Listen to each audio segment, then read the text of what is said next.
I'm gonna tell you something, black man, you better watch these stinking Africans, man. Right. And they know you not the same people.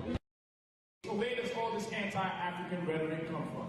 Because their forefathers identified themselves as Ethiopian Hebrews. 1936 letter. So here's a 1936 letterhead, the Royal Order of Ethiopian Hebrews. So let's go to the next slide. They can't say I'm making it up. So here we see is a membership card of the Royal Order of Ethiopian Hebrews, SNDOC, 30 West 129th Street, Rabbi W.A. Matthew.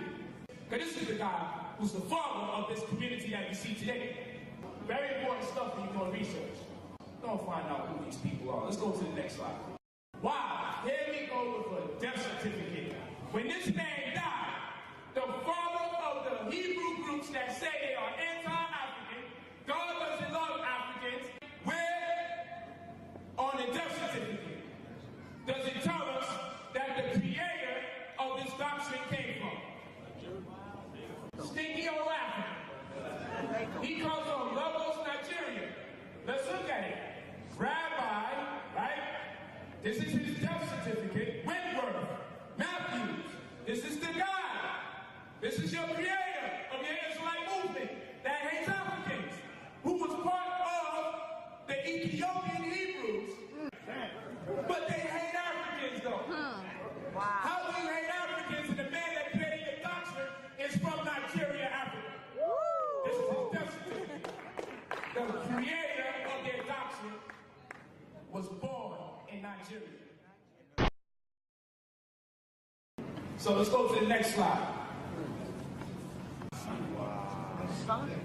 That thing we saw earlier when it was Ethiopian Hebrews, it's an Ethiopian Hebrew lodge. Masons. Under white folks. Wow. This is not my mail, this is his. So we go to the next slide. This is very interesting because the whole time we thought it was a Hebrew temple, it was a Masonic lodge, and he got raised by a pale white man. And now we see their new symbol today looks mighty like the compass and square. And we see two swords going through it, which is symbolic of the Royal Ark in Freemasonry.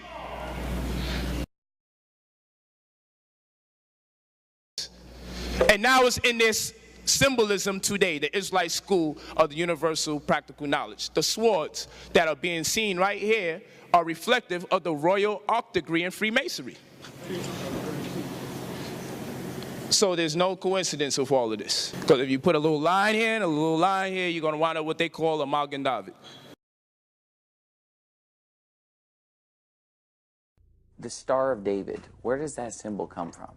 It's never written explicitly in the Bible itself. Is it in the Talmud? Perhaps. Is there a passage in the Bible about that or no? No. Okay. So you're not really sure exactly where that comes from? No. You got me. Is it nobody knows, Yeah, huh? I don't know. I'm not, yeah. Because I know it's called the Star of David. Yeah. Does it have anything to do with David? No, I don't think so. In Amos, God said, you took up for yourself the star, that's the six-pointed star, of your God, called Remphan or Kiyun. All these were names for Moloch, the great Baal, the great fire god, who was the devil. You get back to the Masonic fraternity of Freemasonry. Yeah. Their great symbol is G. You'll look at the star on the compass, which is a stylized Star of David. In fact, they have the entire Star of David in many Masonic temples. Why is that? Masonry is a study of Judaism and of the Kabbalah. The Jewish Tribune newspaper, on October 28, 1927, stated, "Freemasonry is based on Judaism. Eliminate the teachings of Judaism from the Masonic ritual, and what is left?"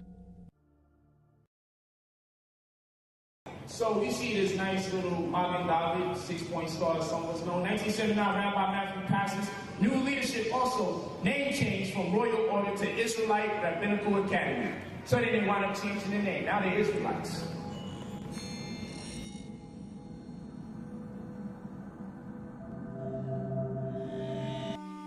Those who turn to Jewish traditions to augment their spiritual lives in actuality are turning to Pharisaism.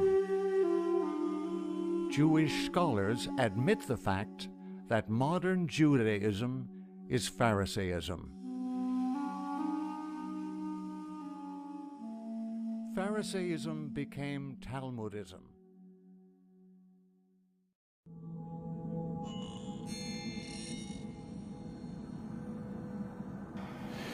So we see who got their hands all in this, Israelite culture. So then later is eternal strife for commandment keepers will culminate, obviously. The direction causes problems, early separation from commandment keepers by Rabbi Abba Bivens. Abba Bivens will eventually create School of the Torah, Old Testament. Abba Bivens will be critically beaten and named Uriah, Yaqub, and Peter Sherrod, who said he came in a personage of King David leaders. Uriah will change teachings of Abba Bivens by adding Messianic New Testament, thereby forming what you know today is the ISUPK, the ICUPK, your Alliance of Israel, your AOC, and all the other people that exist, the ICIU and all that. Spin-off camps.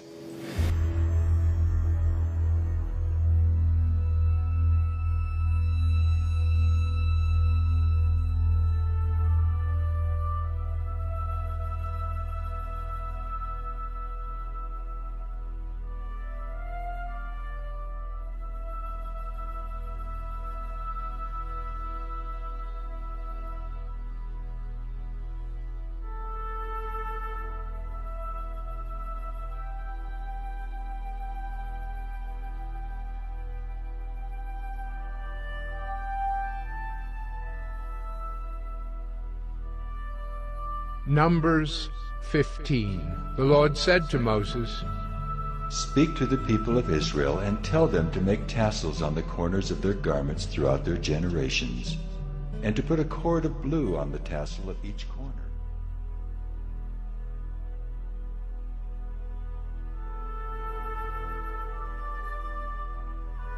Deuteronomy 22. It says, "You shall make tassels on the four corners of the clothing." And this word for tassels is different. It's not tzitzit, it's gedalim. And it means twisted threads. And so it's in the sense of twisting.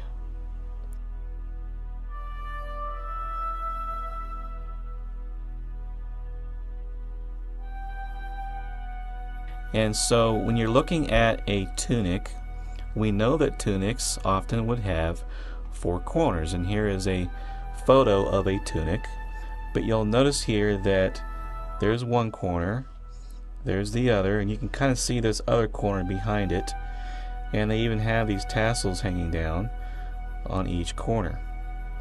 The Katan Tali had this opening for the head so that you could wear it over your shoulders.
A lot of the founding of America was based on Moorish science. So again, Masonry is based on Moorish science. So they would have these Moorish advisors around them. If you look at old paintings of George Washington, you will see George Washington standing next to a black man with a turban. And remember, when you see the black man with the turban, that's a Moor, that's not a slave. See, people automatically assume that black is slave, but slaves didn't wear no turbans. Because remember, slaves weren't allowed to practice no Islam or any other kind of religion except Christianity. Moorish Science Temple of America. Founded in Newark, New Jersey, in 1913 by Timothy Drew, known to followers as Noble Drew Ali and also as the Prophet. Drew Ali taught that all blacks were of Moorish origins but had their Muslim identity taken away from them through slavery and racial segregation. Noble Drew Ali wrote, "Black Americans were actually Asiatics who descended from the Moabites." Teachings of Noble Drew Ali from the Moorish Questionnaire, better known as the Moorish 101. Number 5. Who is Noble Drew Ali? He is Allah's prophet. 17. What is our religion? Islamism. Number 87. In all reality, what is a Negro? A Negro is a four-legged animal. 88. What is meant by the word black? Black, according to science, means death. 90. What does Ethiopia mean? Ethiopia means something divided. 91. Can a man be a Negro, black, colored, or Ethiopian? No. 94. Will you define the word white? White means purity. Purity means God, and God means the ruler of the land. The Nation of Islam grew out of the contested succession to Drew Ali and became a separate organization in Detroit in 1932. In addition to the main body of Freemasonry derived from the British tradition, there are now a number of appendant groups which draw their membership from the higher degrees of Freemasonry.